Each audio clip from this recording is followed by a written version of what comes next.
Hello, awesome people.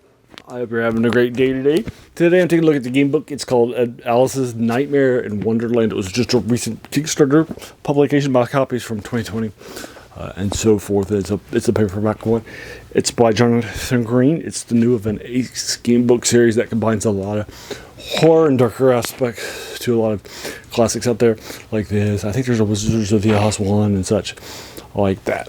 And so forth. So that's the idea. This is a sequel, basically, the first two short stories, or novels, if you will, or novellas, whatever they're considered today. And then, so ideally, you'll have read that and some familiarity with that when you were going into doing the game book spec and such. So I'm not this is my first book I've ever read by Jonathan Green. He's actually a very popular author in fantasy and some other game books and books here and there in various genres and such. And this was his passion project too. So that so you can definitely tell that kind of stuff is happening for you folks. I'll link it to you in the comments below where I picked it up on from Amazon a couple of weeks ago and such. I knocked it on Friday. I had about an hour left after having a rough day at work and staying late and such for reading. And I picked up my collection of short stories that I'm currently reading in the tattoo collection for folks. Although I'll probably know roughly probably a little earlier. And the next one was actually a novel. So rather than actually start a novel, I figured I could have time to knock this out instead. So are the rules. I printed out the character sheet and chose my stuff and such. So that's cool. And again, this is my first time with this rule set and such. So it's definitely a longer work and so forth. So I probably put about 45 minutes to an hour. I was disrupted a couple times of phone calls from work, so it was a big day, such. So I didn't have the full hour that I had available for me. And on Saturday I put in about an hour and a half. On Sunday about an hour and a half, and then last night about a half an hour. I finished it up. If I known it was only half an hour left, I would have knocked that out too. For you folks. So basically, here's how the character creation works and combat works, in case you're not familiar with this sort of stuff. So that you were tossing 2 die 6s to resolve combats and stuff, and if the skill comes in or under or tied with your skill level in that thing, then you'll be good to go. Now he has you start with stats and add stat points rather than roll to see what your stats are. I think that's better. So you start with a 6 in agility, a 6 in combat, and a 6 in logic, and then 20 in endurance. And you have 10 points. You can add no more than 5 to any of that. And I wanted to have a well-rounded one for the die rolls, so I chose 3 points into agility and 3 points into logic, and then a full 4 points into combat because I read the rules for combat and I wanted to make sure that I had as high a combat skills as possible. And then endurance was just a 20, kept the base, and so forth. So here are the rules for combat. So you'll take your combat skill and you'll toss 2 die 6, and then you take your opponent's combat skill and toss 2 die 6, and whoever has the most, and then you'll add initiative if anybody has it, and then whoever has the most points with the point of initiative will win the combat, and then the loser takes 2 damage. The winner doesn't take anything. So because of that, I felt that it was good. For example, in Lone Wolf, it is good to have a good combat skill, but you also don't want to have a low endurance either, because when you roll a die, right, like a 4 or 5 or a 6, you'll win. You might win on a die 10 and do more damage than your opponent might be based on your combat rating. But yours will take damage too, right?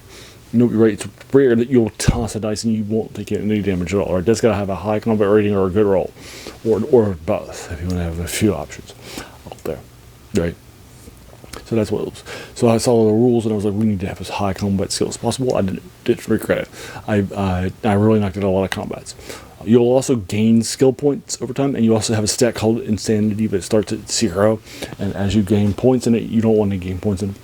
And as you gain points in Insanity, you'll make Insanity checks here and there, and with them, you don't want to roll above, you want to roll below, because as your Sanity goes up, and so forth. You don't want to, so it's a reverse check. You can also do an endurance check. I don't do that at once for folks. Because you have the 2 skills to choose, logic and to think your way out of traps, or situations, or somebody's rushing at you, or a situation you want to get through, or agility to dodge your way across it, and so forth. So you do sometimes have options here and there to choose which one you want to option, or if you just want to fight if you're going to go combat skill. But you will have sometimes in the actual sections where you're required to do something, even if it's something you're not strong at. So that's why I chose to be more of a round robin thing with my skills, not putting anything into it. And it was fine. I only had 1 or 2 combats where I got blown out of the water and lost like a lot of combat. One at 4, and one I hit 4 times, and one time a massive 6. But most of the things I was only going to be taking damage like 2 or 3 times, or once sometimes on some mini combats with higher combat skills. Right, it just didn't happen at all, and such. So that's how the combat system works and such.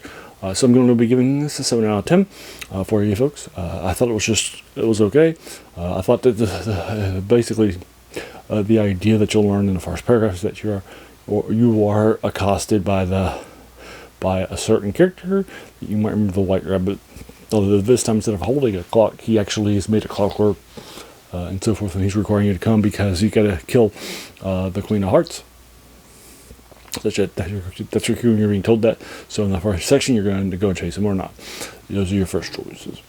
So that's kind of what's happening with the key characters and so forth, and that's your quest to return to date. But you don't remember him, although you do vaguely remember a thing. But you think he should have a clock in his mouth, in his hand, but he doesn't have a watch in his hand. He's just made out of clockwork. So that's kind of cool. But I don't feel like this really pushed like what was happening. Like the maze was really annoying and some stuff like that. And so I really felt that some of the things here and there just weren't particularly... I don't think it's really pushed it, but I just like it. Thought it was good, right? And I'd totally be open to reading the next book in this series. So there you are. That is Jonathan Green's Alice's Nightmare in Wonderland. Have you read it? If so, what did you think about it? Let's talk about the comments below, whatever your thoughts are on this. And if you agree or disagree with my 7 out of 10, let's talk about it too. Let's also talk about spoilers or anything like that. Or you want help, as a walkthrough, I'm happy to do that too with you folks. So there you are. So also you can play the combats with or resolutions of skills with a deck of cards, minus the Joker and the rules card. So that's cool too, in case you're interested in doing that.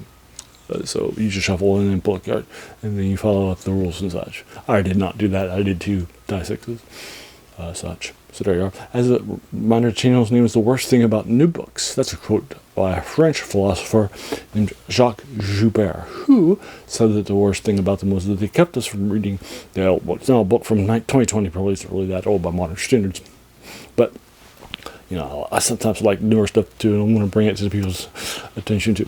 So there you are. So there you are. If you enjoyed this video and review, why not hit the subscribe button, the like button, the bell icon if you're feeling risky, and also let your friends know. Do all the YouTube stuff. And then finally, I just want to pause a moment just to thank you so much for taking some time out of your day and investing it and watching my video, because we all have so many things that are happening in our lives, and we're pulled in so many different directions. So the fact that you spent this time with me, it's incredibly humbling, and I appreciate it. So thanks again, and have an amazing day.